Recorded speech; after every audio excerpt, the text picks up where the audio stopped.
দর্শক, আমন্ত্রণ জানাচ্ছি নিউজ আওয়ার এক্সট্রা অনুষ্ঠানে। আপনারা যারা সব খবর রাখেন, সব খোঁজ খবর রাখেন, তারা জানেন যে আজকে মাননীয় প্রধানমন্ত্রীর সংবাদ সম্মেলন ছিল। 4 দিন ভারত সফর শেষে যে আনুষ্ঠানিক সংবাদ সম্মেলন, তিনি তাতে বলেছেন যে এবারের সফরে তিনি তৃপ্ত এবং চাওয়া পাওয়ার নানা রকমের হিসেব নিকেশের কথা উঠেছিল, প্রশ্ন এসেছে দেশ বিক্রি করার যে অভিযোগ বিরোধী দলের তরফ থেকে করা হয়েছে এবং তিস্তা চুক্তি না হওয়া ইত্যাদি নানান প্রশ্নের পরে তিনি যেটা বলেছেন, তিনি আসলে বন্ধুত্ব চাইতে গিয়েছিলেন, বন্ধুত্ব আছে, বন্ধুত্ব নিয়েই তিনি ফিরেছেন। আমাদের আজকের শিরোনাম চাইছি তোমার বন্ধুতা। সঙ্গে আছেন মুক্তিযুদ্ধ বিষয়ক গবেষক লেফটেন্যান্ট কর্নেল অবসরপ্রাপ্ত কাজী সাজ্জাদ আলী জহির বীর প্রতীক, আছেন সিনিয়র সাংবাদিক নাইমুল ইসলাম খান এবং সিনিয়র সাংবাদিক আমির খসরু। স্বাগত জানাচ্ছি আমাদের এই অনুষ্ঠানে। আজকের সংবাদ সম্মেলনে ওপেনিং ব্যাটসম্যান হিসেবে, মানে ওপেনিং প্রশ্নকর্তা হিসেবে নাইমুল ইসলাম খান ছিলেন। তিনি প্রশ্ন করেছেন, আজকেও আমরা সেই ওপেনিং উত্তর আমরা চাচ্ছি। প্রধানমন্ত্রী বলেছেন ভারত সফরে তিনি তৃপ্ত। আজকে তিনি যে সব অনেক প্রশ্নের উত্তর দিয়েছেন, লম্বা সময় কথা বলেছেন, একটু ঠাট্টা মশকরা সব কিছু মিলিয়ে একটা টোটাল একটা প্যাকেজ। একজন সাংবাদিক হিসেবে আপনি তৃপ্ত কিনা? প্রথম কথা হচ্ছে সাংবাদিক হিসেবে চূড়ান্ত অর্থে তো কখনোই আমার তৃপ্ত হওয়ার কথা না, কারণ আমার আরও প্রশ্ন ছিল, আরও সময় পেলে আমি আরও প্রশ্ন করতে পারতাম। কিন্তু আমি তারপরেও বলবো যে এই প্রধানমন্ত্রী বাংলাদেশে একটা চর্চা চালু করেছেন, যেখানে সাংবাদিকরা আসে, অনেক সাংবাদিক আসে, অনেক প্রশ্ন করে, এবং আমি লক্ষ্য করি মোস্ট ডিফিকাল্ট প্রশ্নগুলিও এই সফরের থেকে আসলে কি ডিফিকাল্ট প্রশ্ন হবে, ওই ডিফেন্সের চুক্তিটাতে কি করে আসলেন, এই প্রশ্নটা তো হয়েছে। এই চুক্তিগুলি প্রকাশ করা মানে আসলে এই প্রশ্নটাও মানে কি করে আসলেন, কারণ সবকিছুই তো প্রকাশিত, এটা এমওইউ ছিল এবং যারা সাংবাদিকরা যারা আসলে ওনাকে কন্টেন্টটা প্রকাশ করা হবে কিনা এই প্রশ্নটাও তাকে করা হয়েছে। উনি ওনার মতো জবাব দিয়েছেন। এখন কথা হলো পৃথিবীর কোথাও ডু উই সি যে সাংবাদিক প্রশ্ন করলে কেউ জবাব দিতে বাধ্য? কেউ না, পৃথিবীর কেউ না। এটা বাধ্যবাধকতা নাইও, অনেকেই প্রশ্ন দেয় না, অনেকে বুদ্ধি করে কৌশল করে জবাব দেয়।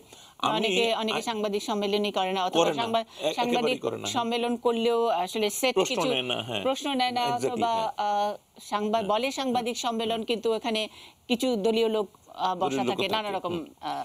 এখন আমি আগে এগুলিতে আমি খুব রিয়েক্ট করতাম। আমার মনে আছে হোটেলের সোনারগাঁয়ে খালেদা জিয়া প্রধানমন্ত্রী থাকার শেষ পর্যায়ে 1/11 এর আগে বিরাট প্রেস কনফারেন্স আমি ছিলাম, ওটাতে আমি প্রশ্ন করেছিলাম। জি, ওই আমার দেখা প্রথম কোন প্রেস কনফারেন্স যেটা আসলে দলীয় জনসভার মতো ছিল, উইদিন 4 ওয়ালস।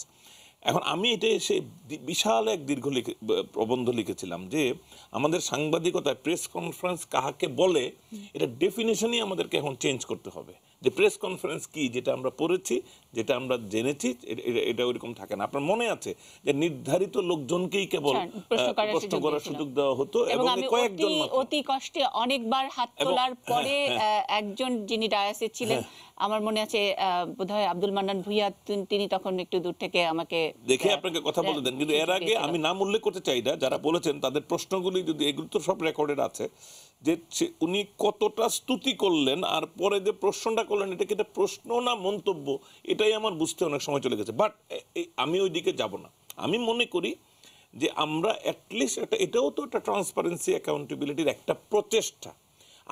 আমি ডেফিনেটলি মানে ডিফেন্সের এমওইউটার সবটা জানতে পারি না, কিন্তু আমার মনে হচ্ছে এটা আমরা জেনে যাব, কারণ আমি একটা সূত্র থেকে আমাকে জানানো হয়েছে যেটা অলরেডি বোধহয় ভারতীয় সূত্রে চলে আসছে বা চলে আসবে, এবং এটা ভারতের কর্তৃপক্ষ, আমরা তো গিয়েছিলাম দিল্লিতে, তখন তারা বলেছিল যে এটা তারা আরো দ্রুতই দিয়ে দিবে বলেছিল, কিন্তু সম্ভবত they are taking a little more time. But আমি বলবো যে এই চর্চাটা খুবই ভালো, এটা সাংবাদিকদের জন্য শিক্ষণীয়। আমি এইখানে বলে রাখতে চাই, আমি সম্পাদক হিসেবে সেখানে গেছি, আমার প্রশ্ন করাটা আসলে অনুচিত হয়। আমরা যেতে পারি, প্রশ্ন করতে দেওয়া উচিত রিপোর্টারদের, এবং এই রিপোর্টারদের মধ্যে নারী পুরুষ, ইলেকট্রনিক মিডিয়া, প্রিন্ট মিডিয়া, সবার মধ্যে একটা সামঞ্জস্য বিধান করে। এটা হয় না। আমি আজকের এই অনুষ্ঠানের সূত্রে আমার অনুরোধ রাখলাম যে রিপোর্টারদেরকে কথা বলতে দেন, তাদেরকে গড়ে উঠতে হবে, তারা প্রধানমন্ত্রীকে কথা বলার, প্রশ্ন করার সাহস তাদের করার পরে যদি এডিটরদের কোনো যে লেজিটিমেট প্রশ্ন থাকে তখন এডিটরদের সুযোগ দেওয়া উচিত। তাহলে কি হবে, ওই রিপোর্টার ইয়াংরাও একটু শিখবে। আমি এটুকু বলে রাখলাম। আর এমনিতে আমি প্রধানমন্ত্রী তার তৃপ্তির কথা বলেছেন এবং সেখানে ভারতের সফরে আমি ব্যক্তিগতভাবে মনে করি এই সফরটাতে বাংলাদেশ এবং ভারতের সম্পর্কটার যে গ্যামারটা এটা বিবেচনা করতে হবে। আমরা সারাক্ষণ একটা তিস্তা ভাবি, Teesta is very important, but it is not everything. একটা লিভিং রিলেশনশিপের মধ্যে আরো অনেক কিছু থাকবে। আমি সারাক্ষণ দেখি এই এই সামগ্রিক ইয়ের মধ্যে এটাকে আমি ঐতিহাসিক সফর বলবো না, এটা ওই রকম কিছু না, বাট এটার মধ্যে আমাদের প্রাপ্তি, ইমিডিয়েট প্রাপ্তি যদি যা কিছু দেখেন, এই যে ধরেন স্পেস সায়েন্স নিয়ে তাদের কাছ থেকে আমরা শিখবো, আমি তো এটাই চাই যে আমার যে বঙ্গবন্ধু স্যাটেলাইটটা উঠবে এটা বিদেশিরা উৎক্ষেপণ করে দিবে। আমি যদি if I was in place, আমরা বলতাম যে ভাই এই টেকনোলজিটা আমাদের লোকজন সহ মিলে তৈরি করবা, আমাদেরকে নো হাউটা দিবা এবং আমরা সহ থেকে উৎক্ষেপণ হবে, পরে যেন আমরা আবার এটা শিখতে পারি। তো এই জিনিসটার সূত্রপাত হবে আজকে যে এমওইউ গুলি, চুক্তিগুলি আছে, সেখানে অনেক স্কোপ আছে, অনেক অপ্রাপ্তি আছে, কিন্তু অপ্রাপ্তিটা চূড়ান্ত না। এটার জন্য হয়তো আর একটু ধৈর্য ধরতে হবে। আমি মনে করি আমাদের ডিপ্লোমেসি, যেমন আমাদের যৌথ নদী কমিশনের বৈঠক কেন বছরের পর বছর হয় না, এটা তো আমাদের সীমাবদ্ধতা। সুতরাং এইগুলি নিয়ে আমাদের সমালোচনা করার অনেক জায়গা আছে, বাট ভারতের এই সফরটা আমি ঐতিহাসিক বলছি না, এই জন্য আমি সতর্কতার জন্য এটা বেশি বলি, কিন্তু আমি মনে করি আমাদের অনেক প্রাপ্তি আছে।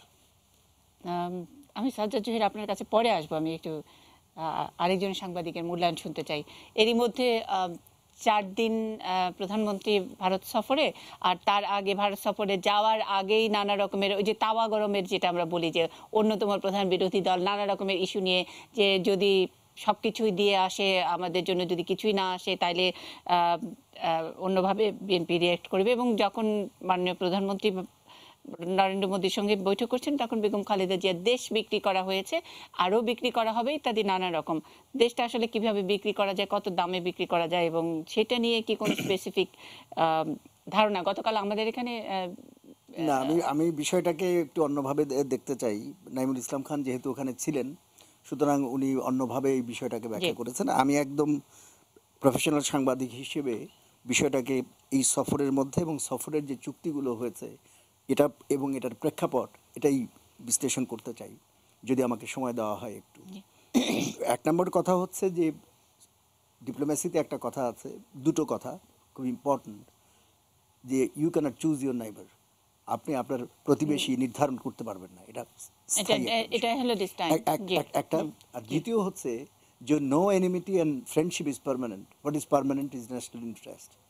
অর্থাৎ কোনো বন্ধুত্ব কিংবা বৈরিতা এটা স্থায়ী না, স্থায়ী হচ্ছে জাতীয় স্বার্থ। তো এখানে আমাদের যে কথাগুলো উঠেছে, এই যে নাইমের একটা কথা আমি এখানে বলি, যে এখানে যে আজকে বেশ কিছু প্রশ্ন উঠেছে যে ডিফারেন্ট স্পেক্টে। আর একটা জিনিস আমাদের এখানে আমি খুব দুর্ভাগ্যজনক, বিশেষ করে আমাদের সরকার এবং আমাদের মিডিয়া বেশ কিছু কাজ করেছে, যেটা আসলে সার্ভিসের বদলে ডিসসার্ভিস আমি বলবো, যে ডিসসার্ভিসটা অনেক কিছু করা হয়েছে, যদি দুই দেশের সম্পর্কের ক্ষেত্রে হোক বা আমাদের এই ডিপ্লোমেসির ক্ষেত্রে হোক।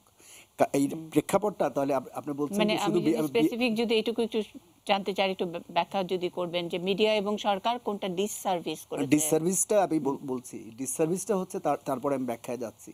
ডিসসার্ভিসটা হচ্ছে যে এই যে একটা হাইপ তোলা, যে বাংলাদেশ এবং ভারতের মধ্যে যে সম্পর্ক, কারণ আমাদের একটা দীর্ঘ বর্ডার কিন্তু তাদের সাথে আছে এবং কিছু বর্ডার আছে মিয়ানমারের সাথে। তা আমাদের যে ভারতের সাথে যে সম্পর্ক, এই সম্পর্কের ক্ষেত্রে সবচেয়ে বড় বিষয় হচ্ছে যে এক প্রধানমন্ত্রী আর এক দেশে গেলে এটা ডেফিনেটলি একটা বড় ধরনের ইম্প্যাক্ট পড়ে। এবং শুধুমাত্র যে বাংলাদেশের বিরোধী দল বলেছে বা বাংলাদেশের মিডিয়া বলেছে তা না, আমি আন্তর্জাতিক মিডিয়ায়ও এটার বেশ বড় ধরনের ফলাও করে প্রচারণা দেখতে পেয়েছি। এটার অন্যতম কারণ হচ্ছে যে এটা হচ্ছে যে এটার যে প্রেক্ষাপট, যে চীন এবং ভারতের যে প্রশ্নটা বারবার চলে এসছে। আর যে ডিসসার্ভিসের যে কথাটা আপনি বলেছেন, যে এই ডিসসার্ভিসটা হচ্ছে যে আসলে আমাদের সাংবাদিকটা বা আমরা কিন্তু এই সমস্ত বিষয়টা একটা টোটাল কিন্তু একটা প্যাকেজ, এর মধ্যে দুটো বিষয় খুব ইম্পর্টেন্ট, এটা আমরা বলতে পারি। কিন্তু আমরা ভাবটা এমন হয়ে গেছে যে আমরা আসলে তিস্তাটাকেই বড় মনে করেছি, তার চাইতেও বড় মনে করেছি মমতাকে। এখানে প্রশ্নটা হচ্ছে, আমি আগেই বলে নেই যদি সময় না পাই, যে এটার প্রশ্ন হচ্ছে যে ঢাকা যদি তিস্তা চুক্তি হয়, তিস্তা চুক্তি হবে ঢাকা এবং দিল্লির মধ্যে। এখানে মমতার যে 2011-র 7ই সেপ্টেম্বর যে মনমোহন সিং আসলেন এবং মমতা আসলেন না, তখন এটা কিন্তু আমি যেটা পার্সোনালি মনে করি যে কৌশলে ভারত তাদের অভ্যন্তরীণ রাজনীতির বিষয়ে আমাদের যে বাংলাদেশকে ঢুকিয়ে দিলেন। অর্থাৎ বাংলাদেশ একটা স্টেটের সাথে এখন কথা বলছে। বাংলাদেশের মনে রাখা দরকার, বা বাংলাদেশের যারা এই সরকারের পর্যায়ে বা মিডিয়ায় যারা আছেন তাদের একটা মনে রাখা দরকার যে ঢাকা সবসময় কথা বলবে দিল্লির সাথে। এক নাম্বার। 2 নাম্বার, আমি ঢাকা কি আসলে স্টেটের সাথে কথা বলবে? ব্যাপারটা কিন্তু মোটেও তা নয়। এবং আমি বলছি কারণ হচ্ছে যে পশ্চিমবঙ্গ জল পেল কি পেল না, পানি পেল কি পেল না, এটার সমস্যাটা হচ্ছে সিকিমের সাথে। এবং কেন্দ্রীয় সরকার সেই আলোচনাটা তো আসলে আসেই নাই, এবং মমতাকে তো আসলে শেখ হাসিনা ইনভাইট করে নিয়ে যায় না, মমতা নিজের মতন করেই গেছেন। আমি বলছি যে আমাদের এখানে যে একটা বড় ধরনের যে হাইপ তোলা হয়েছে যে মমতাই সবকিছু, এটা তাদের নিজস্ব সমস্যা। এটা আপনি ঢালাভাবে বলতে পারবেন না যে মমতাই সবকিছু। এটা না, আমাদের এখানে মিডিয়ায় কেউ একটা বাক্য বলি সাজ্জাদ ভাইয়ের কাছে যাওয়ার আগে। এই যে ধরেন আপনি খসরু ভাই একটা কথা বললেন, ডিপ্লোমেসিতে একটা কথা আছে। এই কথাটা আসলে ডিপ্লোমেসির কথা না, এটা জেনারেল রুল। ডিপ্লোমেসি না, এটা আমাদের পাড়া সামাজিকতার কথা, যে প্রতিবেশীকে আমি চুজ করতে পারবো না। ডিপ্লোমেসি বলে এটাকে যে এটার আবার একটা অতি মূল্যায়ন করা হচ্ছে। 1 2 এই ধারণাটা আমরা কোথায় পাইলাম যে একজন প্রধানমন্ত্রী একজন চিফ মিনিস্টারের সাথে কথা বলতে পারবে না? কে বলছে? ডিপ্লোমেসির নর্মস এটা নিষিদ্ধ। কিন্তু তাই হয়নি, মানে এটা হলেই বা অসুবিধা কোথায়? না হলে অসুবিধা আছে। হলে অসুবিধা হচ্ছে এখানে যে যে আমরা যে ঢাকা এবং দিল্লির যে সম্পর্ক, এই সম্পর্কের ক্ষেত্রে তাদের বিষয়ে আমরা কেন নাক গলাতে যাব? নাক গলানো না তো। আমি দিল্লিকে কলকাতা নিয়ে খেলতে দিব না। আমি কলকাতায়ও কথা বলবো, আমি দিল্লিতেও কথা বলবো। এটা তো আমার কৌশলের ব্যাপার। এটা কৌশলের ক্ষেত্রে যেতে গেলে তাহলে আমাকে যেতে হবে, তাহলে সিকিমের কাছেও যেতে হবে, তাহলে তিস্তা সমস্যার সমাধান কোনোদিন হবে। 1 নাম্বার। 2 নাম্বার হচ্ছে যে এখানে সুনির্দিষ্ট যে আইন আছে, ভারতের যে কনস্টিটিউশন আছে, তার 253-তে বলা আছে যে ইউনিয়ন অর্থাৎ কেন্দ্রীয় সরকার এটা সেটেল করতে পারে। সুতরাং যদি প্রবলেম থেকে থাকে তাহলে হচ্ছে এটা দিল্লির সমস্যা, আমার সমস্যা না। দিল্লি সমস্যার সমাধান করবে। আমরা কি কোথাও লিখেছি যে এটা মমতা সমাধান করবে? না, আমি এটা বলছি না। কোন কাগজে এই ধরনের বিষয়টা এসছে যে পশ্চিমবঙ্গ ইয়াতে, কোন কাগজে এসছে এটা বিচ্ছিন্ন, কিন্তু বাংলাদেশের আসলে বড় জায়গা এবং যারা বোঝে তারা কখনোই এটা এক্সপেক্ট করে না যে এটা পশ্চিমবঙ্গের সঙ্গে শেখ হাসিনা এটা সেটেল করবে। এটা না, এটা দিল্লির সমস্যা। দিল্লির কেন্দ্রের সঙ্গে গঙ্গা ব্যারেজের ক্ষেত্রে যে ইয়াতে যে মমতার সাথে কথা হয়েছে, গঙ্গা ব্যারেজের যদি প্রশ্ন এসেই থাকে তাহলে সরাসরি দিল্লির সাথে কথা বলা উচিত। 1 নম্বর। 2 নম্বর হচ্ছে যে যে কেন্দ্রীয় সরকারের যে ভূমিকাটা রয়েছে, এর মধ্যে কেন আমরা জড়াতে গেলাম? ফারাক্কার ক্ষেত্রে তো ফারাক্কা চুক্তি যে সময় হয় 1975-এর 21 1 মাস 10 দিনের জন্য, 1975-এর 21 এপ্রিল থেকে 31 মে পর্যন্ত, তখন তো আমাদের আলোচনার দরকার পড়ে নাই পশ্চিমবঙ্গ এবং বিহারের সাথে। এবং 1 নম্বর আনঅফিশিয়াল,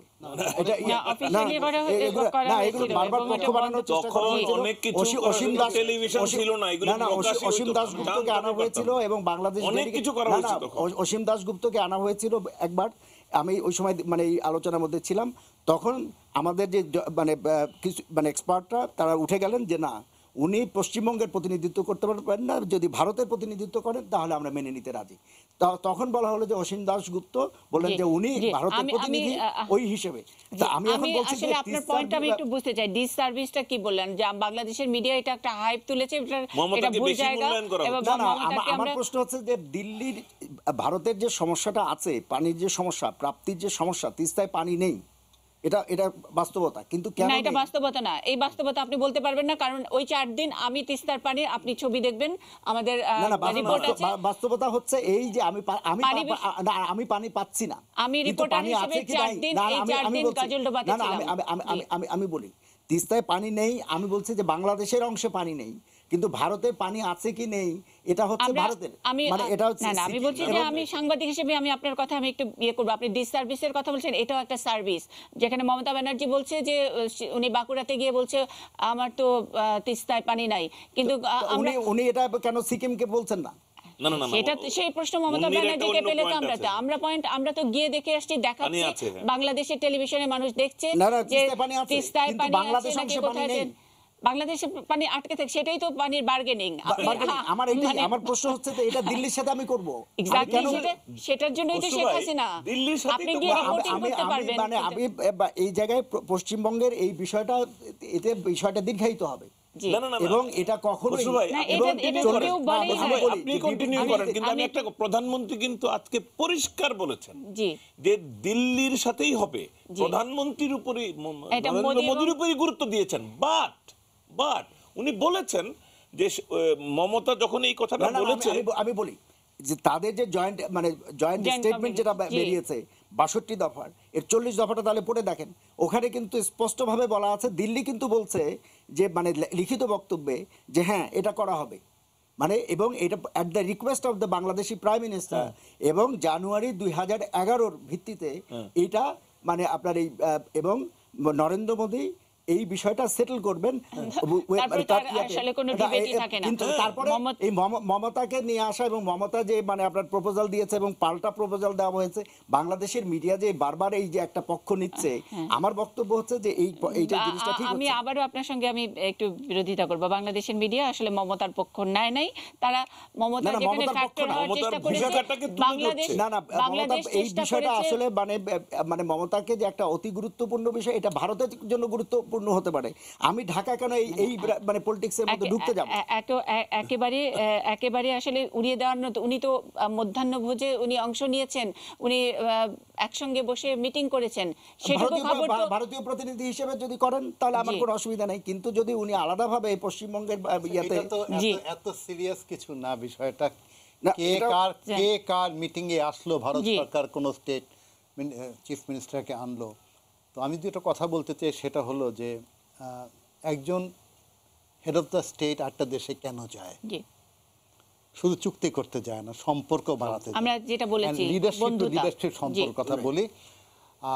এখানে মাননীয় প্রধানমন্ত্রী শেখ হাসিনা স্টেটসম্যানশিপ একটা ডেভেলপ করে গেছে।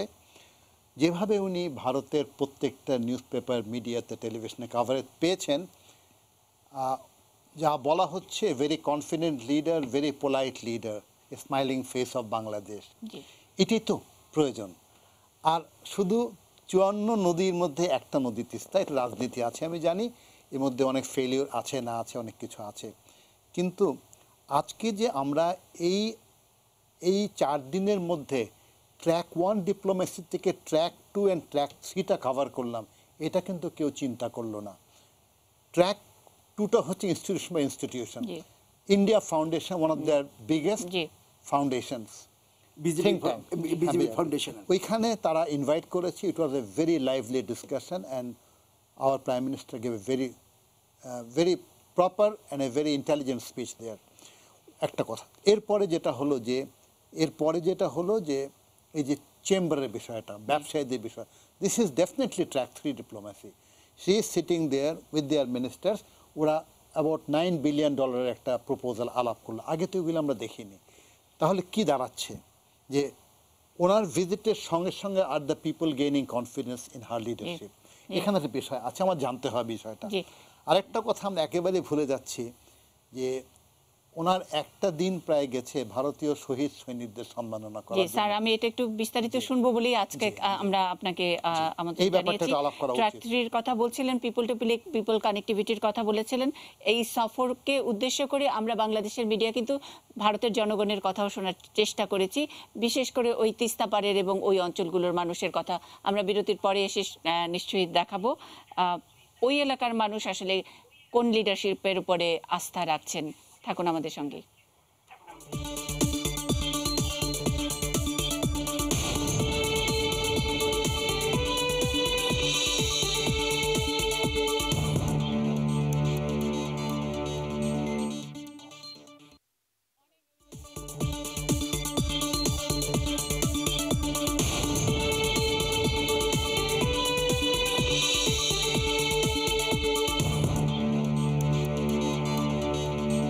দেখছেন নিউজ আওয়ার এক্সট্রা, চাইছি তোমার বন্ধুতা আমাদের আজকের শিরোনাম।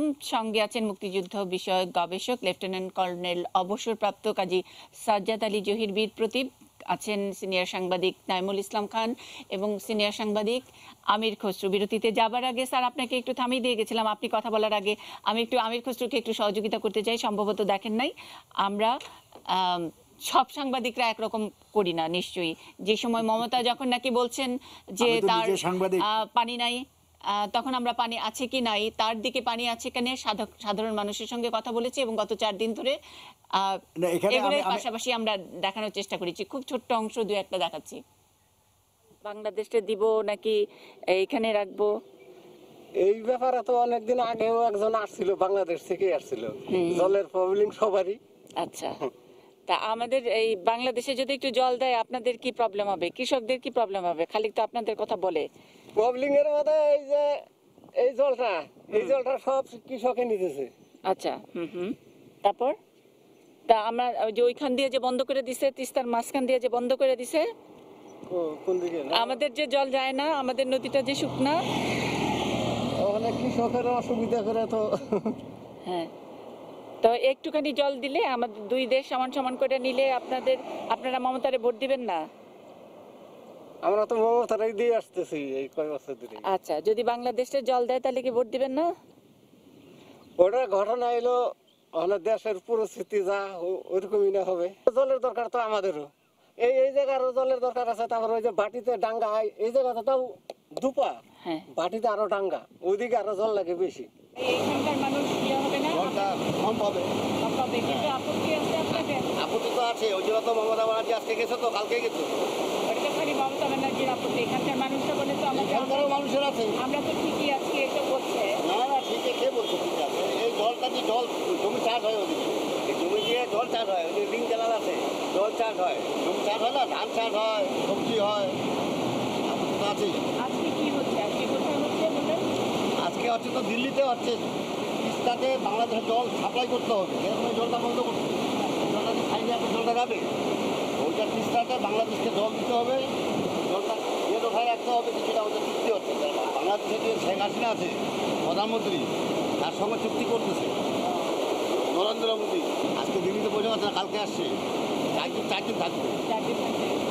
ভালো হয় তাহলে, চুক্তিটা হলে কি ভালো হয়? তাহলে ভালো হয়, চুক্তি তারা এমনি দিবে না, ও বাংলাদেশ থেকে আমারও সুবিধা দিতে হবে। কিন্তু এটা টাকা টাকা কেন দিব? অন্য সেটা তো আমি বলতে পারবো না, সেটা প্রধানমন্ত্রী আছে, মুখ্যমন্ত্রী আছে, মুখ্যমন্ত্রী তো রাজি নাই, প্রধান মুখ্যমন্ত্রী রাজি আছে, নন্দা তো রাজি নাই বাংলাদেশে। মুখ্যমন্ত্রী তো বুঝে না, প্রধানমন্ত্রী বুঝতেছে, মুখ্যমন্ত্রী তো বুঝতেছে না, মমতা ব্যানার্জি অনেক কিছু বোঝে না। বুঝে না। এটাকে আপনারা জল আছে নাকি নাই কোনটা বলেন আপনাদের ভাষায়, আপনারা যারা চাষাবাদ? আমাদের কাছে জল আছেই, জল আছে, জল প্রচুর জল আছে। তাহলে কি আপনাদের চাষাবাদে অনেক অসুবিধা হবে? হ্যাঁ, বেশি জল লাগবে না তো চাষাবাদ করতে। আচ্ছা, যা জল দিয়ে গেছে আবার যাচ্ছে খুব ভালো, মাঝখানে আচ্ছা, খুব ভালো হয়েছে। আচ্ছা, কিন্তু তারপরে তো জল আর এখন তো আর বেশি লাগবে না জল। এখানে জল বেশি লাগে না। এবং আমি একেবারে ব্যারেজ থেকে প্রায় 70 কিলোমিটার ভিতরে মানে গেছি এবং গজলডোবা গজলডোবা থেকে আচ্ছা, না, আমি ওটাই বলছি এবং যে- এই পুরো সাইডের যে ক্যানেলটা, সেই ক্যানেলটা ধরে আমি 70 কিলোমিটার ভেতরে গেছি এবং সেখানে ক্যানেলের জলের মধ্যে যে স্রোত এবং খুবই ভালো অবস্থা। এখানে দু একজনের কথা আছে, অফ ক্যামেরাই অনেকে বেশি কথা বলেছে এবং সবাই কোনো সমস্যা নাই। কখনো চাষাবাদের জন্য জল ওনাদের কোনো ইস্যু ছিল না। মাটির তলা থেকে তাদের কোনোদিন 1 ফোঁটা জল তুলতে হয় নাই। আর জল দিবে কি দিবে না এটা সবসময় বলে যে এটা তো পলিটিক্যাল, এটা না না, আপনি জানেন। এই প্রশ্নটাই যে- আচ্ছা, মানে আমি এখানে একটা বলছিলাম কথা বলতে চাই, গজলডোবা ড্যামটা তো সেন্টারের ড্যাম, এটা তো স্টেটের ড্যাম না। Control is with the government. So Right. এইটাই হবে হয়তো সেন্টারের ট্রাম্প কার্ড লাস্টে আর কি, এইটার মাধ্যমেই হয়তো তারা একটা ডিসিশন নিয়ে নিতে পারবে। এর মধ্যে তখন হাইকোর্ট সুপ্রিম কোর্ট করে কোনো লাভও হবে না। আসল কথা হচ্ছে হয়তো স্টেটের বা রিজিয়নের অনেকগুলো পলিটিক্যাল বিষয় আছে, নর্থ ইস্টের পলিটিক্স, নেইবারিং ওয়েস্ট বেঙ্গল, এসব জন্য হয়তো বিজেপি অত ভালো ওইদিকে করছে না, এইদিকে আমি একটা ছোট্ট বেশি করছে, কথা হয়তো এই বলতে কোনো চাই। কারণ আছে আর কি। যে আমরা যে গেলাম, তো জয়শঙ্করের সাথে আমাদের একটা বৈঠক ছিল, ওইখানে একটু আমি বলবো একটু ডিটেইলে এটা নিয়ে আলোচনা হয়েছে। উনি বলছে দেখেন, আমরা হয়তো মানে কেন্দ্রীয় সরকার একটা চুক্তি করে ফেলতে পারে, যে চুক্তিটা যদি আমরা ওদেরকে অন বোর্ড নিয়ে করি তাহলে ইমপ্লিমেন্টেশন লেভেলে গিয়ে কোনো হার্ডেল থাকবে না। কিন্তু আমরা যদি ওদেরকে উপেক্ষা করে করি তাহলে কোনো না কোনোভাবে এটাকে আবার ঝুলাইয়া দিতে পারে। এই যে কোর্টের কথা বললেন, মানে কোর্টে টিকবে না, কোর্টে টিকবে না এটা। না, না, টিকবে না, এটা কিন্তু কোর্টে- delay তো না, হবে। না, আমি এই জায়গায় আমি একটা জিনিস বলি যে এটা মানে প্রশ্নটা হচ্ছে যে এটা ঝুলানোর কিছু নাই। কেন্দ্রীয় সরকারের ইয়েতে যে সিকিমে যে 10টি এই ধরনের মানে গজলডোবার মতো যে আরো 10টা বাঁধ সিকিমে রয়েছে এবং 40টা করা হবে, এবং যে অভিন্ন যে তাদের যে একটা মহাপরিকল্পনা আছে অভিন্ন নদীর River linking project রিভার যে লিঙ্কিং এর, project এটা যেটা হচ্ছে করবে যে যে পুরোটা ওই কারণে আমি বলছি যে দিল্লির সাথেই আসলে কথা বলতে হবে। আর মানে যে ইয়াতে যে মমতা যে কথাটি বলেছেন যে 4টা নদীর উনি নাম দিয়েছেন, কিন্তু এখানে যে আসল ব্যাপারটি হচ্ছে ধরলা এবং দুধকুমার, এটা নিয়ে 54টা নদীর মধ্যে এই দুটো নদী নিয়ে 85 সাল থেকে আলোচনা হচ্ছে। কিন্তু যে ধানসিঁড়ি মানে মানসিঁড়ি যে সমস্ত নদীর নাম বলছেন, এই যে স্থানীয়ভাবে যে সমস্ত, এগুলো কিন্তু 54টা নদীর ওই লিস্টের মধ্যে নাই। আমি নিজে এটা দেখেছি, আমি অনেকদিন ধরে পানি কাভার করছি। তা আমাদের এই যে আমি বলতে চাচ্ছিলাম এটা 54টার মধ্যে থাকতে হবে কেন?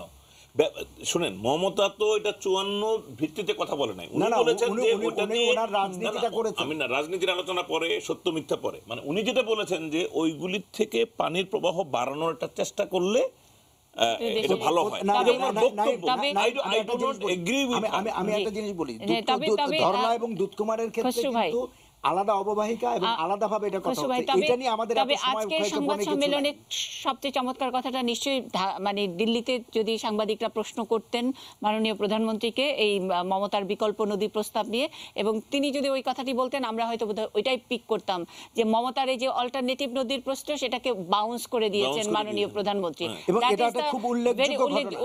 উল্লেখযোগ্য ঘটনা এবং এটা আমরা স্বীকার করছি। আপনারা আপনাদের ওই 4টা মানসিঁড়ি ধানসিঁড়ি নিয়ে আপনি তিস্তায় দেন, আমি তিস্তা আর থেকে আমার পানি নিব, তিস্তারটা আমার যেটা মতো আজকে দিয়ে দেন। তিনি ক্যাটাগরিক্যালি বলেছেন, দ্যাট ইজ বলেছেন। এক্সেলেন্ট, এবং এটা খুবই না, না, অসাধারণ একটা জিনিস। এটা তো Very মানে diplomatic. এটা খুবই মানে আমরা একটু সাজ্জাদ জহিরের উল্লেখযোগ্য ঘটনা। কথা এটা তো শুনছিলাম। স্যার, আপনি দু একটা পয়েন্ট বিরতিতে যাবার আগে এই যে ওই যে ভারতীয় 71 সৈনিকদের, ভারতীয় সৈনিকদেরকে শ্রদ্ধা জানানোর যে বিষয়টি, ট্র্যাক 3 কথা বলছিলেন, আমরা ডিপ্লোমেসির নানা রকমের এটা জায়গায়- বিষয়টা হচ্ছে যে এটা আমাদের ভুললে চলবে না, যে আমাদের ইতিহাসের কাছে সবসময় ফেরত যেতে হবে। বাংলাদেশ যে কোনো সিদ্ধান্ত 71 বেসড হতে হবে। এটাও সত্য কথা যে 1661 জন ভারতীয় সৈনিক শহীদ হয়েছে 1971 সনে। আমরা কিন্তু তাদেরকে একবারও স্মরণ করিনি, তাদের ব্যাপারে কোনো খোঁজ খবরও নেইনি। এটা একটা হয়তো সঠিক কাজ হয়নি। আর 21শে নভেম্বরের পর থেকে মুক্তি বাহিনী, ভারতীয় বাহিনী একত্রে একটা যৌথ বাহিনী একটা ফরম্যাট করা হয়েছিল, যারা একত্রে 3রা ডিসেম্বর থেকে 16 ডিসেম্বর যুদ্ধ করেছে একসঙ্গে। তাহলে ওরাও তো মুক্তিযোদ্ধা, ওরা তো এই দেশের জন্য জীবন দান করেছে। আমি অনেকের বাড়িতে গেছি, ঝাড়খণ্ডে গেছি, বিহারে গেছি, পাঞ্জাবে গেছি। একটা কমন ফেনোমেনা ছিল, যখন ওদের সঙ্গে গ্রামে তো বেশিরভাগ আবার 82% হচ্ছে সিপাহী, গরিব মানুষ আর কি। তো ওদের ওয়াইফ বাচ্চারা হাত ধরে বলে, কান্দাকাটি করে আর বলে, ও বাঙ্গাল গিয়া আমার গিয়া, আর বলে বাঙ্গাল হামলোককে ইয়াদ নেই করতা। এটা যে কত বড় একটা কঠিন জিনিস, তার জন্য তিস্তা কোনো বিষয় না, তার জন্য MOU কোনো বিষয় না, তার জন্য অনুভূতি একটা যে এই লোক আমার স্বামী বা আমার সন্তান এখানে গিয়ে মরে গেছে, সেই লোক আমাদের সঙ্গে তার কোনো যোগাযোগ নেই। অনেকখানে আমার হাত ধরে বলছে পয়লা দফা বাংলাদেশ দেখা। এগুলো বড় ট্র্যাজিক কথা। এইবার মাননীয় প্রধানমন্ত্রী উনি খুব ইমোশনাল ছিলেন। There are many people, about 1000 people were there. Many of them were crying. I mean, it's not only veterans, it's women, children, cross-sectional লোক ছিল।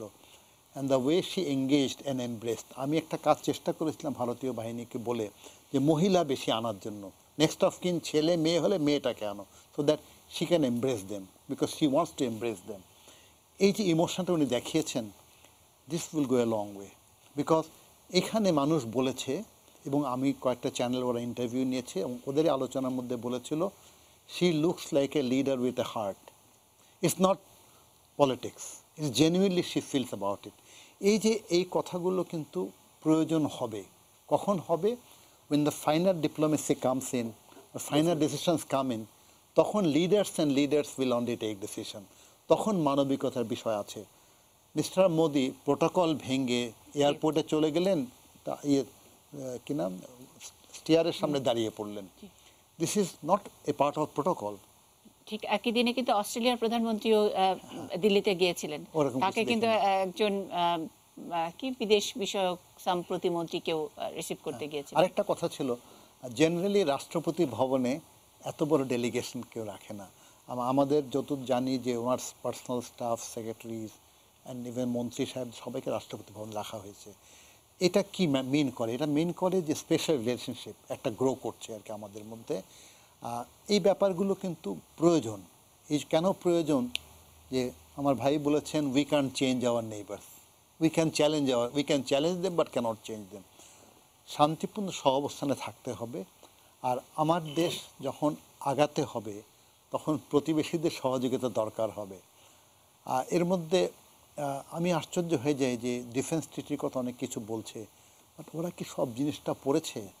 2002 সালের সঙ্গে আমরা চায়নার সঙ্গে যখন ডিফেন্স ট্রিটি করলাম, এই নিয়ে কেউ কোনো আলোচনা করেছেন? আপনারা কোনোদিন করেননি। 2 নম্বর, আলোচনা তখন হয়েছে তো ওই সময়। তখন তো খুবই খুশবু ভাই একেবারে অনেক আমরা বেশি- আমরা মানে ওই সময় এরকম টেলিভিশন ছিল না। আচ্ছা, আরেকটা কথা কাজেই বলি, আমরা যাই হোক। ওই সময় সুযোগ যাই হোক, পাই না। আরেকটা কথা বলি। কাজ করি আমি না, লেখালেখি ইত্তেফাকে করেছি। কি আপনি লিখেছেন কিনা, মানে যে হ্যাঁ, চায়নার আমরা ওই সঙ্গে সময় যে ট্রিটিটা হয়েছে, ডেফিনেটলি ওই সময় লেখা হয়েছে। তার মধ্যে আমি MOU হলিডেতে ওই সময় মানে লেখালেখি করি। তখন কি কেউ বলেছিল যে দেশ বিক্রি হয়ে যাচ্ছে? না, মানে না, না, চায়না এখন আসলে দেশ চায়না বিক্রি- আসলে এই না, না, দেশ এখনো আমি বিক্রি- বলছি কিনতে যে- চায় না, তাই তো? না, না, এখনো আমি চায়না বলছি, বেচতেই চায়। এখনো আমি বলছি। আমাকে যদি অ্যালাউ করেন যে আমি একটু পরে আসি, আপনি বলেন, তারপরে আমি আসছি। দেশ বিক্রির কথাটা আমি আমাদের এমওইউগুলো দেখতে হবে, পড়তে হবে, এগ্রিমেন্টটা পড়তে হবে। এমওইউগুলো বড় সিম্পলিস্টিক এমওইউ। একটা হলো দুদেশের ন্যাশনাল ডিফেন্স কলেজের কোঅপারেশন কন্টিনিউ বাড়ানোর জন্য, দ্যাট মিনস আরও বেশি ছাত্ররা আসবে, আমরা যাব, রিসার্চ হবে এটার উপরে। স্টাফ কলেজ, এগুলি হচ্ছে প্রাইম ইনস্টিটিউশনস আছে। $500 মিলিয়ন আর্মসের কথা মাননীয় প্রধানমন্ত্রী আজকে ক্লিয়ারলি বলেছেন সম্মেলনে, আপনিও ছিলেন, আমিও ছিলাম, বলেছেন যে আমাদের যে আইটেমগুলি প্রয়োজন বা আমরা যেটা চাইবো সেটা আমরা কিনবো, দ্য ওয়ে ইউটিলাইজ ইট। চায়নার সঙ্গে যখন $1 বিলিয়ন ডিল হয় তখন তো আমরা কোনো কিছু চিন্তা করি না। আর আরেকটা কথা হচ্ছে যে who is a better friend? China কি বিশ্বের কোনো জাতির বিপদে দাঁড়িয়েছে তার পাশে? কোনো দাঁড়ায়নি। ভারত তো দাঁড়িয়েছে। তো এটা তো একটা প্র্যাগম্যাটিক থট আর কি। আসল কথা হচ্ছে যে অনেক কিছুই বলা চায়না তো যায়, আমাদের রিকগনিশনটাও অনেক পরে দিয়েছে, বঙ্গবন্ধু হত্যার পরে দিয়েছে। এবং নিয়াজির একটা স্টেটমেন্ট আছে, একটা সিগন্যালও আছে, request friends land in Dhaka airport by 13th morning. এবং it was clearly mentioned in the report, yellows from the north and whites from the south. 7th ফ্লিটে কথা বলেছে। যাই হোক, হিস্টোরিক্যালি ব্যাপারটা চায়না আমাদের সঙ্গে অনেক ভালো সম্পর্ক আছে, কিন্তু ইতিহাস তো আপনি ফেলে দিতে পারবেন না। এটা তো সত্য কথা দ্যাট ওয়ার্ল্ডে one of the highest casualties in a 13 days battle they faced. আর not only that, how many young boys were mutilated. About 8,000-এর বেশি সৈনিক আহত হয়েছে। তারা তো অনেককে আমরা জানি যে হাত পা নাই এখনও, দে ক্যারি দ্য সেম ব্রান্ড। এখন এই যে একটা বড় সম্মেলন হলো, এত জায়গায় এতগুলি লোক আসলো, ওরা কি একটা ইমপ্রেশন নিল যে বাংলাদেশের প্রধানমন্ত্রী সেই দরিদ্র সৈনিককে ভুলে যায়নি। Very important. কিন্তু না, এই ক্ষেত্রে আমি একটু আপনার ডিফেন্সের কথা যেহেতু এসছে, আপনি যদি ডিফেন্সের যে মানে সিম্পল ইয়েতে বলেন, এখানে আমি মানে এখানে যে এমওইউর 1 নম্বর যে এমওইউটা আছে, যে যদি ক্রম অনুসারে ধরি, 1 নম্বরে বলা আছে ফ্রেমওয়ার্ক এগ্রিমেন্টের কথা বলা আছে, এবং 2 নম্বরের যেটা বলা আছে যে আপনার ওই যে ডিফেন্স কলেজের ক্ষেত্রে, এখানে যেটা বলা স্টাফ কলেজের হ্যাঁ, না আমি বলি, ওখানে বলা আছে in the field of strategic and operational studies, এই ক্ষেত্রে আলোচনা হবে। 3 নম্বরে যেটা ডিফেন্স স্টাফ কলেজের যেটা আছে, যে national security development and strategic studies, এখানে আপনি মানে সেনাবাহিনীতে ছিলেন, আপনি ভালো বুঝবেন। একটু বলি আপনাকে, আমি ন্যাশনাল ডিফেন্স কলেজেও পড়াই এবং আমি স্টাফ কলেজেও ক্লাস নিয়ে পড়াই। সুতরাং এই যে স্ট্র্যাটেজির কথা বলছেন, দেয়ার ইজ নো ইনভেশনাল স্ট্র্যাটেজি। এগুলো this are the operational discussions. এই ট্রেনিংটা আমরা পাকিস্তানে করেছি না, না, আমরা এটা তো চায়নাতে করছি, আমেরিকায় করছি, ফ্রান্সে করছি, সবখানে করছি। না, আমার এখানে এমওইউ ইজ নট। না, আমি আপত্তির জায়গাটা একটু শুনুন, আপনার আপত্তির জায়গাটা না, আমার আপত্তি না, আমার প্রশ্নটি হচ্ছে যে এই যে বিষয়গুলো আছে, এটা যে সমস্ত চুক্তি এবং মানে হবে, এটা মানে আমাদের যে মানে কনস্টিটিউশন আছে এর 145-এর মানে এক, এতে খুব মানে এতে খুব ক্লিয়ারলি বলা আছে যে এটা রাষ্ট্রপতিকে জানানো হবে এবং রাষ্ট্রপতি পরবর্তীতে সংসদের ক্ষেত্রেই হবে। এখানে এটা একটা কি বিশেষ শর্ত MOU এর আছে। ক্ষেত্রে? না না না, আমি এটা বলছি কি যে MOU এর ক্ষেত্রে? MOU সহ যে কোনো না, না, MOU তে লেখা নেই। MOU এর ক্ষেত্রে আসলে না না, বোধহয় আমি বলি যে সংবিধানে যে ধারা বললেন সেটা MOU এর এবং ক্ষেত্রে নয়। রাষ্ট্রপতিকে আসলে। নিশ্চয়ই inform করা হবে কালকের না মধ্যে। কালকে করা এবং হবে যাওয়ার এবং আগেও নিশ্চয়ই এরপরে inform আর করা হয়েছে। আমি ধারাটা আমি বলি যে এর মধ্যে কোনটা পড়বে কোনটা পড়বে না, কারণ আমাদের যে এক ধরনের যে ভীতি কাজ করে এটা যে চুক্তি হলেও যে বিষয়টা এখানে আছে যে স্পর্শকাতর বিষয় হইলে গোপন বৈঠক অনুষ্ঠিত হবে, অর্থাৎ ক্যামেরা সেশন হবে। আমাদের বাংলাদেশে এই সরকারকে দোষ দেওয়ার কোনো কিছু নাই, বাংলাদেশের এমন কোনো ওটা কনস্টিটিউশনেই রয়ে গেছে কোনো চুক্তি বা কোনো কিছু করার মানে পরে বা এসে যে আমাদের কোনো সরকার এই আজ পর্যন্ত কি এইভাবে কোনো আলোচনা হয়েছে সংসদকে মানে নিয়ে? কোনো সরকারই কিন্তু করে নাই। একটা প্রশ্ন করতে চাই আমি এখানে। একটা প্রশ্ন বলতে চাই, 1975 থেকে 90 পর্যন্ত আপনারা কত অফিসার, কত ডিসকাশন, কত অপারেশনাল প্ল্যান, স্ট্র্যাটেজিক ডিসকাশন পাকিস্তানের প্রত্যেকটা ইনস্টিটিউটে করেছেন? এই ব্যাপারে কি কোনোদিন আমরা একটা আওয়াজ শুনেছি কারো কাছ থেকে? না না না, এই আমি দেশটা কিন্তু আমাদের উপরে গণহত্যার তাখানে আমাদের না না, এই জায়গায় কিন্তু কোনো সময়ের প্রশ্ন না। এটা হচ্ছে 15 বছর করা হয়েছে। না না, 1972 তারপরে থেকে আজ 5 বছর পর্যন্ত করা হয়েছে। আমি আপনি একটা সময় বেঁধে দিয়েছেন, আমি কিন্তু তা বলছি না। আমি এটা বলেছি যে এটা কিন্তু কনস্টিটিউশনে প্রথম দিন থেকে আছে, এখন পর্যন্ত বিদ্যমান আছে। এটা কি কনস্টিটিউশনাল ভায়োলেশন নিশ্চয়ই হয়নি? না না না, MOU এর ক্ষেত্রে আমি বলছি না, এছাড়া Memorandum of Understanding। সেখানে কনস্টিটিউশনটা আমরা না নাই ভালো না আমাদের না, আমি মনে হয় এই ক্ষেত্রে আমি কেন বলছি এটা যে আমাদের এই কারণে যে এই যে দেশ বিক্রির যে প্রশ্নটা আসে, এটা যে আমাদের যে স্বচ্ছতা এবং জবাবদিহিতা ইয়াতে, আর দেশ বিক্রি এইভাবে করা যায় না, দেশ বিক্রি টাকা দিয়ে হয় না। দেশ বিক্রির প্রশ্নটি হচ্ছে যে আমার সার্বভৌমত্বের প্রশ্নটি, এটা একটা খালি ভূখণ্ড, একটি মানে পতাকা এবং কিছু জনগোষ্ঠী থাকবে তা না। সার্বভৌমত্বের যে মানে ওভার দ্য ইয়ার্স সার্বভৌমত্বের বিষয়টা হচ্ছে এখন আমি আমার রাজনৈতিক, অর্থনৈতিক এবং অন্যান্য সিদ্ধান্ত স্বাধীনভাবে গ্রহণ করতে পারবো কি না। যদি পারি তাহলে আমি সার্বভৌম, আর যদি আমি সিদ্ধান্ত স্বাধীনভাবে নিতে না পারি তাহলে আমি সার্বভৌম না। এই প্রেক্ষাপটে এই সার্বভৌমত্বের বিষয়টা করা হবে। আর দেশ বিক্রির যে বিষয়টি আছে, আমি ওই বিষয়টা ওইভাবে দেখতে বলি। যারা বলেন যে দেশ বিক্রি, আবার যারা এটার জবাব দেন, তারা উভয় পক্ষেই এটা নিয়ে রাজনীতি করছেন। আমাদের একটা বিরতিতে যাব, বিরতির পরে আমরা বাকি আলোচনা শুনছি, থাকুন আমাদের সঙ্গে।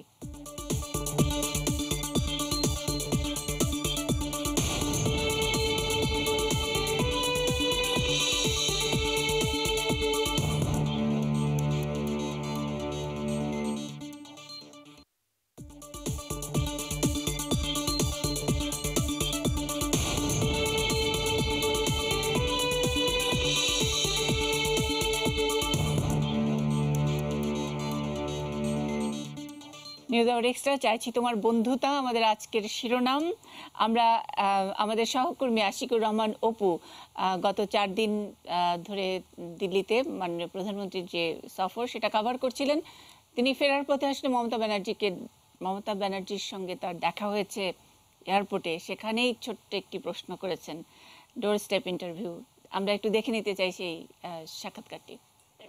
হনুমান জয়ন্তীকে কেন্দ্র করে বিভিন্ন জায়গায় দিদি হাসিনাজিকে আপনি যা বলেছেন সেদিন ওই সময় যে উনি কতটা মেনেছেন, আমি বাংলাদেশ থেকে এসেছি কিন্তু আমার জন্য বাংলাদেশের সম্পর্ক, বাংলাদেশের সাথে আমাদের ইন্ডিয়ার সম্পর্ক ভীষণ ভালো, চিরকাল, আজ নয়। সে মুক্তিযুদ্ধ বলুন, সে স্বাধীনতা যুদ্ধ বলুন, সে ভাষা আন্দোলন বলুন, সব কিছুতে বাংলাদেশের পাশে ইন্ডিয়া সর্বতভাবে ছিল, আছে এবং থাকবে। শেখ হাসিনাকে আমরা খুব ভালোবাসি, উনি মুজিবর কন্যা, মুজিবর কন্যা, তার পরিবারের সকলকে আমরা ভালোবাসি। এর আগে বাংলাকে আমরা ফরাক্কা জল চুক্তি করেছি, আমরা ল্যান্ড এগ্রিমেন্ট 67 বছর পর করে দিয়েছি, এখনও আমরা বিদ্যুৎ দেবো বলেছি 1000 মেগাওয়াট বেঙ্গল থেকে। আমরা এখন বেঙ্গলে বিদ্যুতের সারপ্লাস, প্লাস ওনাদের আরও যেসব প্রবলেম আছে সেগুলো আমরা স্টাডি করছি, স্টাডি করে জানাবো। তিস্তার জলে কি আমরা বলেছি অলরেডি, আমরা যা বলার আমরা বলেছি। তিস্তায় কিছু প্রবলেম আছে, আমরা তোরসর সামনে কতগুলো ছোটো ছোটো নদী আছে, ধানসাই, মানসাই, ধরেরা, এইগুলো নিয়ে আমরা দুটো government of India and Bangladesh study করে দেন দে উইল ডিসাইড। তিস্তায় কিছু প্রবলেম আছে, ওই যে ধানসাই মানসাই, আবার ওই যে দীর্ঘসূত্রিতার আজকে মাননীয় প্রধানমন্ত্রী এই প্রশ্নের জবাবই দিয়েছেন, অসাধারণ। এবং এই দীর্ঘসূত্রিটাও উনি আসলে মানে নেবেন না, এটা নরেন্দ্র মোদীর নিজস্ব বিষয়। এবং এই যেটা সাদ্দাত জহির বলছিলেন যে গাজলডোবা ব্যারেজ, সেটা হলো কেন্দ্রের, এবং কেন্দ্রই সিদ্ধান্ত নিয়ে সেটা দিয়ে দিতে পারে। মমতা যদি ফ্যাক্টর হয়ে দাঁড়ায় অন্তত এই ইস্যুতে বাংলাদেশের সাথে সম্পর্কের ক্ষেত্রে, অন্যান্য স্টেটগুলো নিয়েও তো নিশ্চয়ই শ্রীলঙ্কার সঙ্গে ভারত কোনো ভালো চুক্তি করতে পারবে না, ওখানে নিশ্চয়ই কেরালা বা কেউ বাগড়া দিবে। তো এইভাবে তো আসলে তাদের যে ইউনাইটেড ইন্ডিয়া, সেটা তো আর থাকছে না। নাইমুল ইসলাম খান, আমরা আবারও যদি একটু তিস্তা এবং আদার্স ইস্যু, আমি আবারও বলি যে ব্যাপারটা হলো, আমরা আলোচনা করি কোথায় কি প্রসঙ্গগুলি এসছে। আমরা আলোচনা করা মানে তো এটা এডমিশন না বা অ্যাকসেপ্টেন্স না। আমরা মমতার পয়েন্টসটা আলোচনা করব because she is a important political figure. কিন্তু তার মানেই না, যেমন মাননীয় প্রধানমন্ত্রীর যে জবাবটা, আমি প্রেস কনফারেন্সে নিজের লোভ সম্বরণ করতে পারি নাই, আমি বলেছি ভীষণ স্মার্ট জবাব হয়েছে। আমি তাকে জোরেই বলেছিলাম এই জবাবটা, কারণ হলো উনি এই প্রশ্নটার জবাবে উনি বলেছেন যে আপনি ওই নদীগুলির পানি যা পাওয়া যায় এটা আপনারা নেন, আমাকে আমার তিস্তার পাওনাটা দিয়ে দেওয়ার চুক্তির ব্যবস্থা করে দেন, ওইগুলির থেকে আমাদের এখন দেওয়া দরকার নেই। সো এটা তো তাকে আসলে মানে এই তার প্রস্তাবটাকে স্ল্যাপ করে দেওয়া হয়েছে অ্যাকচুয়ালি পাল্টা। তো আমার মনে হয় যে ইট was A dam smart response. এবং উনি আরও জোরালোভাবে তারপর কি বলেছেন যে ভারতের প্রধানমন্ত্রী মোদিও এই জায়গাটাতে গ্রহণ করেন নাই, মানে এখানে যে একটু যে আমরা ডিরেইলড হব সেই সুযোগটা কেন্দ্রীয় সরকার নেয় না। দীর্ঘসূত্রিতারও কোনো সুযোগ আসলে নাই। আসলে এখানে দীর্ঘসূত্রিতা হচ্ছে না, শুধু জিনিসটা আমি যেটুকু বলেছি যে ভারতের পররাষ্ট্র সচিব বলেছেন যে আমরা আসলে সমস্ত stakeholder, legal stakeholder বলে নাই, উনি বলছেন যে দেখেন এটা ইমপ্লিমেন্টেশনে একটা নুইসেন্স হইতে পারে, কারণ নদীটা তো তাদের ওই এলাকার উপর দিয়ে যায়, ওইখানে একটা ঝামেলা হইতে পারে। তো আমরা চাচ্ছিলাম যেন এটা ঝামেলা না হয়। এটাই এই দফা 40 জয়েন্ট স্টেটমেন্টের এই কথাগুলোই ওখানে বলা আছে, এই কথাটাই আমি বলছিলাম। এবং পরবর্তীতে আপনারা যে কথা বলছেন যে ওই যে শ্রীলঙ্কা, তাহলে কি তামিলনাড়ুর সাথে কথা বলেন শ্রীলঙ্কার সাথে, ওই বিষয়টাই কিন্তু আমরা প্রথমে কথা বলছিলাম, এবং ওইটা মানে আপনি বলছিলেন যে না, আমার সাথে ওই সময় আপনার দ্বিমত পোষণ করছিলেন। আমি বলছি যে অন্য জায়গায় ছিল, আপনি বলছিলেন যে আমাদের মিডিয়ার ভূমিকা, আমাদের মিডিয়া হাইপ, এবং সরকার মিডিয়ার কাজ কি খসরু ভাই, মিডিয়ার কাজ কি? মিডিয়ার কাজ হলো আমি আবারও একটু সুযোগ নিব আপনাদের কাছ থেকে, এইটা কি অন্যায় হাইপ কিনা? তিস্তা তো অবশ্যই যত কিছু আমাদের আসলে এই যে হাইপ, জি, এটাকে হাইপ বলে তো অন্যরা, মিডিয়ার কাজ করে। এখন কেউ একজন বলে মিডিয়া একটা হাইপ তুলেছে, আবার কখনো কখনো এমন মনে হয় যেন এই হাইপটা প্রধানমন্ত্রী তৈরি করেছেন। ব্যাপারগুলো তো তা না, হাইপটা হলো আমার অবজারভেশন, কিন্তু মিডিয়া যেটা করে, মিডিয়া তার নিজের বিবেচনা মতো এগুলি আলোচনা করে। প্রতিটি মিডিয়া সবসময় যে সবকিছু আলোচনা করতে পারে তাও না, কখনো কখনো হয়তো ভারত বাংলাদেশ সম্পর্কে ল্যান্ড বাউন্ডারি, ট্রেড গ্যাপ, অন্যান্য দ্বিপাক্ষিক অনেক ইস্যু আছে, কিন্তু বারবারই কিন্তু তিস্তা বিষয়টা কি আসছে না? এবং মাননীয় প্রধানমন্ত্রী কিন্তু আজকে পরিষ্কার করে দিয়েছেন। আর আমি আজকে একটু দেখছিলাম আমার পুরনো রিপোর্ট 2010-এর, তখনও কিন্তু তিস্তায় ইস্যু ছিল, এবং বেগম খালেদা জিয়া কিন্তু ওইভাবে রিয়েক্ট করেছিলেন। আমি একটু পুরনো রিপোর্টটা একটু দেখি। প্রধান বিরোধী দলীয় নেত্রী অনেকটা সাহিত্যের ভাষায় রাজনৈতিক বক্তব্য দিয়েছিলেন। আমরা দরকার হলে এয়ারপোর্ট থেকে ফুলের মালা দিয়ে বরণ করে নেব আপনাদের, কিন্তু যদি সব দিয়ে আসেন আর কিছুই না আনতে পারেন, তাহলে কিন্তু ফুলের মালা নয়, ওই রাস্তায় কাঁটা বিছিয়ে দিব তখন। এই কাঁটা দেখে বাংলাদেশের প্রধানমন্ত্রী ক্ষান্ত হননি কমলতুলিতে। ভারত বাংলাদেশ সম্পর্ক নিয়ে দীর্ঘদিনের গবেষণা অভিজ্ঞতা থেকে বললেন প্রথম আলো সম্পাদক মতিউর রহমান। এটা রাজনৈতিকভাবে সফল, এটা কূটনৈতিকভাবে সফল, বাণিজ্যিকভাবে এটাকে আমি সফল বলে বলবো। তবে দেখতে হবে যে সরকার কিভাবে এটাকে কাজে লাগায়, কতটুকু ফল দেশের মানুষ পায়। সেখানে সরকারকেও সতর্ক থাকতে হবে যেন মানুষ দ্রুত বুঝতে পারে যে আমরা কিছু লাভ পাচ্ছি, কিছু সুফল পাচ্ছি। তবে এতে চিরাচরিত ভারত বিদ্বেষী রাজনীতি যারা করেন তাদের মনের ভেতরে একটু ঈর্ষার কাঁটা বিঁধেছে বইকি। তারা কি চাচ্ছে? ভারতের যা সুবিধা। কিন্তু দিন তো বদলেছে, ভালোকে ভালো বলার রাজনৈতিক সংস্কৃতিও তৈরি হচ্ছে। প্রত্যেক সুন্দর ফুলের কাঁটা বেশি, যে ফুল সুন্দর নয় তার কাঁটা নাই। এই জন্য যদি দেখছি ওই সিকিউরিটি পয়েন্ট অফ ভিউ যেটা অ্যাড্রেস করেছে, that was very important, and I am glad that Bangladesh suggested that SAARC ভুক্ত দেশগুলির সঙ্গে বসে একটা কমিটি, যেটা আমাদের মাননীয় প্রধানমন্ত্রী বলেছিলেন, ওটা ইমিডিয়েটলি অ্যাক্টিভেট করা। But this is a common enemy. The terrorism and hunger, this is a common enemy, and all must join in this connection. এবারে নানান অর্জনের সাথে তিস্তার পানি বন্টনের বিষয়টির অগ্রগতি নিয়ে সন্তোষের পাশাপাশি এই অর্জনের ধারাবাহিকতা বজায় রাখার জন্য সতর্ক থাকতে পরামর্শ মতিউর রহমানের, নইলে আবার কাটার ভয় আছে। আমি বিরোধী দলের প্রতি আবেদন জানাবো যে আপনি কাটা বিছিয়ে দেন, যৌক্তিকভাবে যুক্তিপূর্ণ বিষয় অবস্থান নিন, আপনারা সংসদে যান, এই ভারত সফর নিয়ে আপনারা কথা তোলেন, প্রশ্ন করেন, ঝগড়া করেন, তর্ক করেন, ভোট করেন, আপনারা সে অনাস্থা প্রস্তাব নিয়ে আসেন। এটা হলো পথ, যুক্তিসঙ্গত গণতান্ত্রিক পথ। কাটা বিছিয়ে দেওয়া, সেটা আওয়ামী লীগ করুক, বিএনপি করুক, কারো সেটা দেশের কোনো মঙ্গল আনবে না। ভারতের সাথে কূটনীতিতে নিজেদের সময়কার সব ব্যর্থতা সারল্যের সাথেই কম বেশি স্বীকার করে নিয়ে সাবেক পররাষ্ট্রমন্ত্রী রাজনীতিবিদ হিসেবে মন্তব্য করতে গিয়ে কিছুটা যেন বিপাকে। তার মতে এই সফর ফুল না হয়ে কাটা হলেই বেশ হতো। মনে কোনো কাটা বিরোধী দল না, দেশের জাতির মনে কাটা বিচ্ছে আমি বলবো না, জাতির মনে যেটা আশা ছিল সেটা পূরণ হয়নি।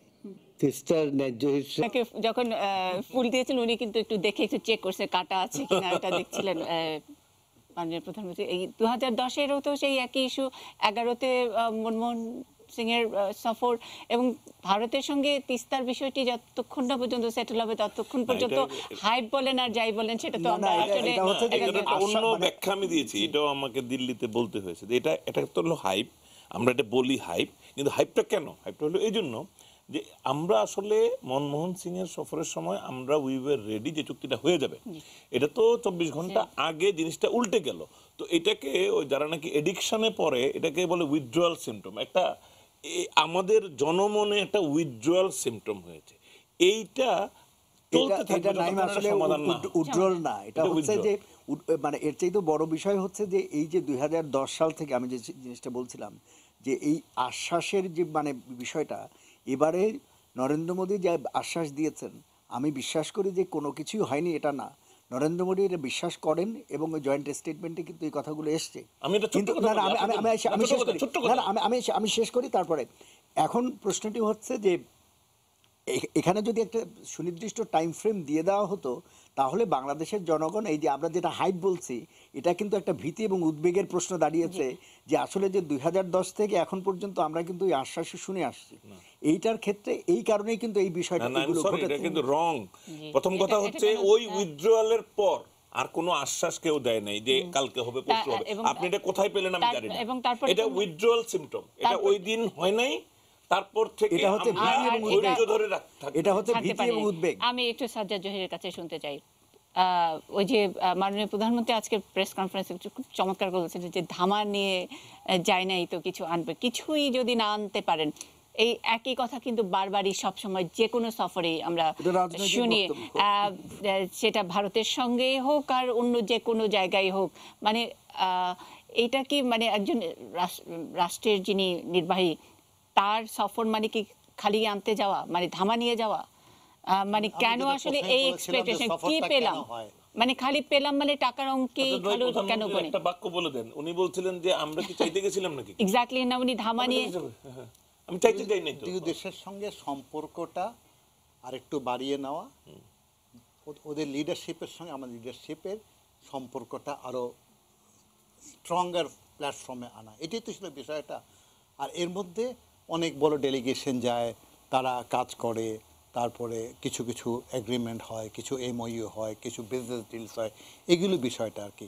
এছাড়া তো সব সময় তো কমিউনিকেশন আছে, ফরেন মিনিস্ট্রি দুই দেশের আছে, এমবাসি আছে, একবার গিয়ে সব কিছু করতে হয় এমন কিছু হয়তো প্রয়োজন নাই।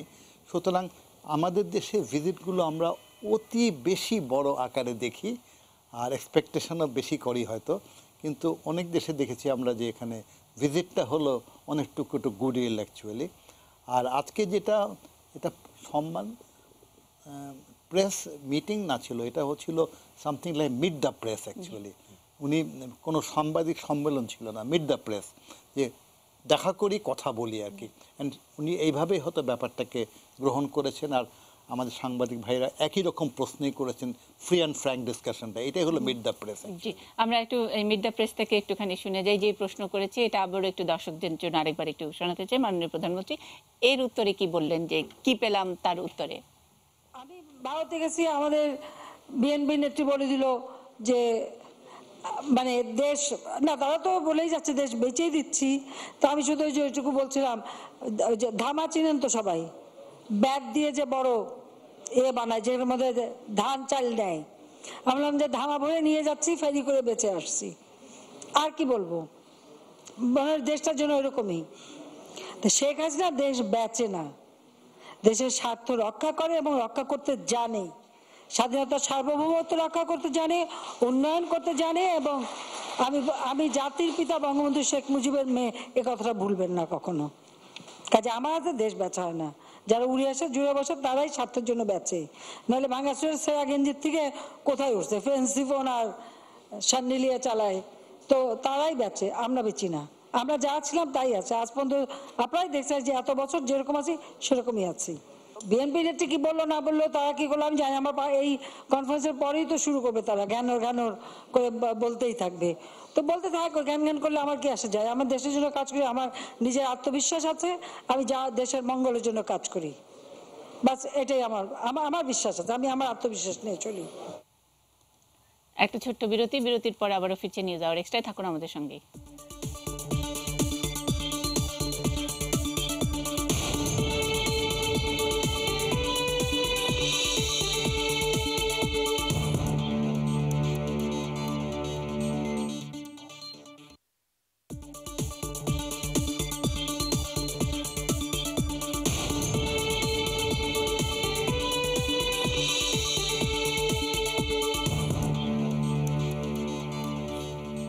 নিউজ আওয়ার এক্সট্রা, চাইছি তোমার বন্ধুতা আমাদের আজকের শিরোনাম। সঙ্গে আছেন মুক্তিযুদ্ধ বিষয়ক গবেষক লেফটেন্যান্ট কর্নেল অবসরপ্রাপ্ত কাজী সাজ্জাদ আলী জহির বীর প্রতীক, আছেন সিনিয়র সাংবাদিক নাইমুল ইসলাম খান এবং সিনিয়র সাংবাদিক আমির খসরু। একেবারে শেষ ভাগে যদি কিছু যোগ করতে চান, আমরা যেখানে শেষ করলাম সব প্রশ্নের উত্তরই আসলে আজকের সংবাদ সম্মেলনে দিয়ে দিয়েছেন। সুতরাং বঙ্গবন্ধুর কন্যার কাছে প্রত্যাশার শেষ নাই, আর তিনি যতটুকু দিতে পারেন তার দেবার ইচ্ছারও শেষ নাই। আমরা সেই জায়গাটার মধ্যে আছি হয়তো। নাইম ভাই যদি যোগ করেন। আমি একটা কথা বলি, মানে মাননীয় প্রধানমন্ত্রী সম্পর্কে আমার যেটা ধারণা, উনি বাংলাদেশের এখন মূলত বাংলাদেশকে মুক্তিযুদ্ধ, এটা সাজ্জাদ ভাই বলেছিলেন যে আমাদের সব কিছুর ব্যাখ্যা বিশ্লেষণ আলোচনা এটার ভিত্তি হতে হবে ৭১। ওই জায়গাটাতে প্রধানত কাজ করছেন। সঙ্গে আসছে যে বাংলাদেশের মানুষের ভাগ্য উন্নয়নের চেষ্টা, এবং আমার ধারণা বাংলাদেশের গণতান্ত্রিক বিকাশের ক্ষেত্রেও মাননীয় প্রধানমন্ত্রীর ভূমিকাটা আমরা ধাপে ধাপে লক্ষ্য করব। এখানেও উনি উল্লেখযোগ্য লিগেসি রেখে যেতে চাইবেন, এটা তার মনের ইচ্ছা আছে, এটা আপনারা দেখবেন। আজকে একটা জিনিস আমাকে একটু স্ট্রাইক করেছে, যে আমাদের ওই মিড দি প্রেস যেটা, সেটার পরে আবার আরেকটা গ্রুপের সাথে মাননীয় প্রধানমন্ত্রীর বৈঠক ছিল। সেখানে একটা জিনিস এসেছে যে সুপ্রিম কোর্টের সামনে যে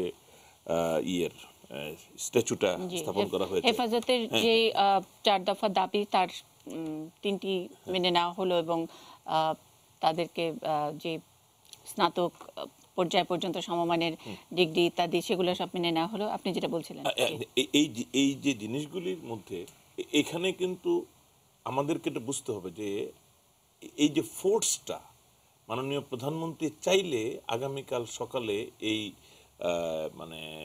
এই মাদ্রাসার এই যে বিশাল একটা ব্যাপ্তি বাংলাদেশে, এটাকে আউটরাইট রিজেক্ট করা যাচ্ছে না।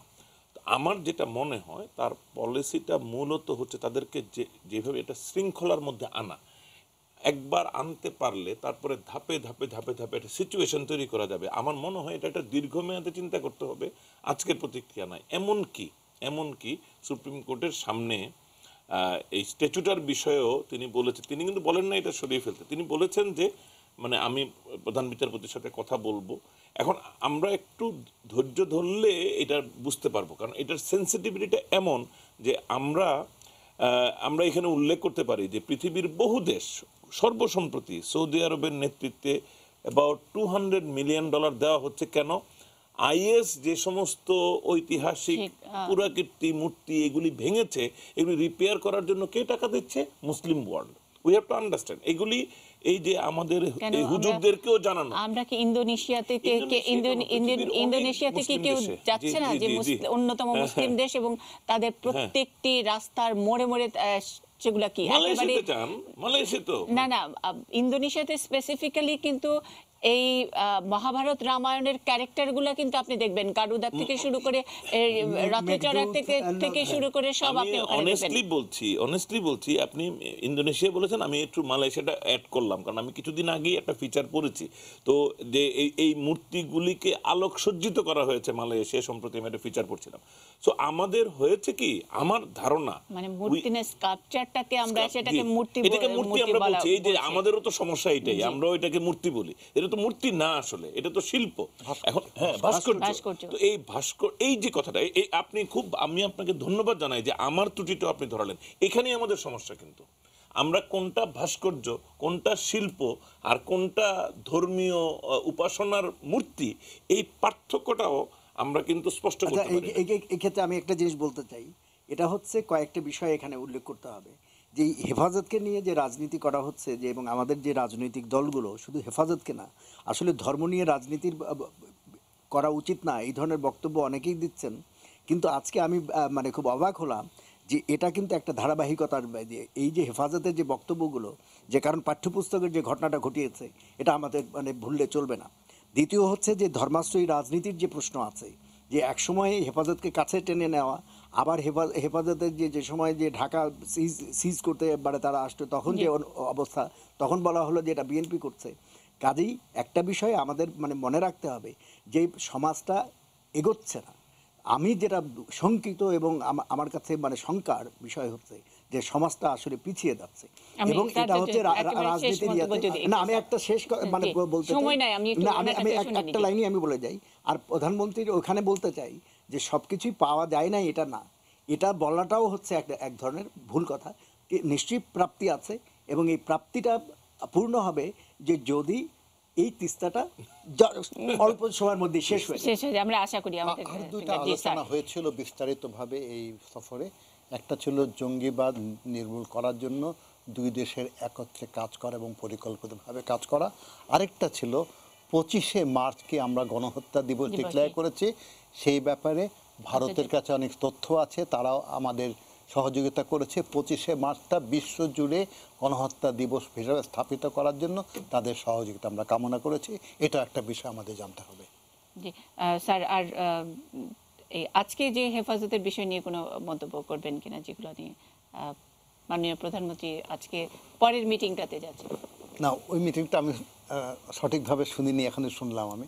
এটা মনে হয় মিড দ্য প্রেসের পরে হয়েছে। এই ব্যাপারে ডিটেইলসটা যদি আপনি বলতে পারেন ভালো হয়। না, আমি তো বলেছি, আমি শুধু শেষ করি এই যে এখানে একটা জিনিস বুঝতে হবে যে এই ধর্মাশ্রয়ী রাজনীতিটাকে ভণ্ড ধার্মিকদের কাছ থেকে সরিয়ে আনার চেষ্টাটা এখন চলছে। মানে আপনি কি তাই মনে করছেন? আমি তাই মনে করি। নাকি তাদের সঙ্গে আবার মানে এই রাজনীতিটাকে একটু উস্কানি দেওয়া হচ্ছে? এটা রাজনীতিটাকে উস্কানি দেওয়া হচ্ছে না, আপনাকে প্রথম তাদের সাথে বিযুক্ত করতে হবে, ওইখানে ডিভাইড করতে হবে। এটা ইম্পসিবল। এটা শোনেন ভাই, আপনি যত কথা বলেন এটা সারা দুনিয়াতে হচ্ছে, এটা আমাদের একটা সারা বৈশ্বিক বিষয়। ভারতে হচ্ছে, ইসরায়েলে, আমি পরশুদিন সিএনএন স্টোরি লিখেছি। না, ভালো মন্দের ব্যাপার আমি তো ভালো বলি না, আমি বলছি এটা ট্রানজিশনাল ফেজ, আমাদেরকে সময় দিতে বিযুক্ত করা হচ্ছে না। আমরা যে কথাটা বলছি এখন 82 লক্ষ ছাত্র ছাত্রী মাদ্রাসায় যাচ্ছে, জি। বিশাল সংখ্যা তো একটা আছে। হঠাৎ করে এটাও মনে না, না, হয়। এটা হঠাৎ করে ট্রানজিশনের মানে ভিতর দিয়ে আনতে এটা হবে। আমরা যদি হিসাব দেখি 1972 সাল থেকে আজকে পর্যন্ত, তাহলে যে বিষয়গুলো দেখতে পারবো জি। যে আমরা সময় শেষ, আমরা আশা করি এই বিষয়টি নিয়ে আলোচনা চলবে। আমরা পরিপূর্ণভাবে দ্বিমত পোষণ করছি যে ধর্ম নিয়ে রাজনীতি করার কিছু নাই, এটা হচ্ছে বিশ্ববৃক্ষ অনেক ধন্যবাদ, রোপণ করা। অনেক ধন্যবাদ। আমরা আশা করি এই বিষয়টি নিয়ে আলোচনা চলবে। নিশ্চয়ই আগামীকাল আমার সহকর্মীরা কেউ হয়তো এই বিষয়টি নিয়ে আপনাদের সামনে আবার হাজির হবে। যারা ছিলেন সকলের প্রতি আবারও কৃতজ্ঞতা জানিয়ে আজকের অনুষ্ঠান শেষ করছি। ভালো থাকবেন সবাই।